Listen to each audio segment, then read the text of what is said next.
মায়ের পরে যদি দ্বিতীয় কোনো মা থাকে সেটা হলো খালা। এর জন্যই মনে হয় ভাগিনা ভাগিনীরা সবসময় খালাভক্ত হয়ে থাকে। বাসে ওঠার মেন ওষুধ হলো এটা। অনেকে নাকি বাসে উঠে বমিও করে, আর আমি এক অধম, আমি পর্যাপ্ত পরিমাণে জার্নি করতে পারবো, তবে খালি পেটে। তবে সবার ক্ষেত্রে একরকম না, আমি একটু ভিন্নই। সো হ্যালো এভরিওয়ান, আসসালামু আলাইকুম। আশা করি সবাই আল্লাহর রহমতে অনেক বেশি ভালো আছে। তো এটাই ছিল আমার চট্টগ্রামের লাস্ট দিন। তো আমরা যেদিন চলে আসবো তার আগের দিনে আমি ব্যাগপত্র গুছিয়ে নিচ্ছি, যেহেতু পরের দিন চলে আসবো বিকেলের দিকে আমাদের বাস ছিল, এজন্য আমি আগের দিনে ব্যাগপত্র গুছিয়ে রাখছিলাম। আমাদের বাস ছিল পরের দিন বিকাল 4টার দিকে, এজন্য কিন্তু আমি আগের দিন ব্যাগপত্র গুছিয়ে রাখছি, আর নয়তো অনেক কিছু ছেড়ে যাব।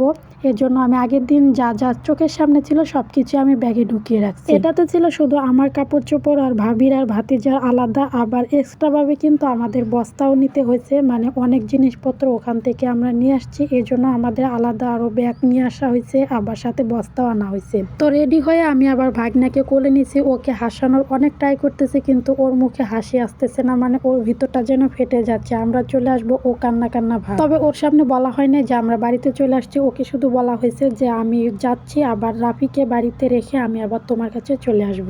মার পরে যদি দ্বিতীয় কোনো মা হয় সেটা হলো খালা, কারণ খালাও কিন্তু মার মতোই ভালোবাসতে পারে। তো ভাগিনাকে ওইখানে বিদায় দিয়ে আবার আমরা চলে আসলাম রাস্তায়, মানে সাগরপাড় থেকে আমরা বাসে উঠবো। তো বাসে ওঠার আগে আবার আমরা বমির ট্যাবলেট খেয়ে নিলাম, আমিও খেয়ে নিলাম, ভাবিও খেয়ে নিল। আমি কিন্তু পর্যাপ্ত পরিমাণে জার্নি করতে পারি, আমার বমি হয় না, তবুও নিজের সেফটির জন্য খেয়ে নিলাম। তো কিছুক্ষণ অপেক্ষা করার পরে দেখি আমাদের বাস চলে আসছে, আর এখন আমরা বাসেতে উঠে পড়বো। তো আমি আর ভাতিজা আমরা বাসে উঠতেছি, আর নিচ থেকে কিন্তু আমার ভাই যা ব্যাগপত্র ছিল ওগুলা বক্সের ভিতরে দিয়ে দিবে, আর আমরা এসে সিটে বসে পড়লাম। আমি কিন্তু বাসে পর্যাপ্ত পরিমাণে জার্নি করতে পারি। এর আগে আমি চট্টগ্রামে আসছিলাম, প্রায় 20 ঘন্টা জার্নি করার পর চট্টগ্রামে পৌঁছেছিলাম। এই 20 ঘন্টার ভিতরে কিন্তু আমি কোনো ধরনের সমস্যা হয়নি, মানে বমি বমিও হয়নি। একবারে খালি পেটে আমাকে জার্নি করতে হবে, আর যদি আমি রাস্তাঘাটে কোনো কিছু খাইছি তাহলে কিন্তু আমার বমি বমি লাগবে। আর এই যে আমার ভাতিজা এভাবে দাঁড়ায় থাকে, আসার সময় তো পুরা রাস্তা এভাবে দাঁড়ায় ছিল, কোনোভাবে ওকে সিটে বসানো যায় না, তো যাওয়ার সময় এভাবেও সে দাঁড়ায় যাচ্ছে।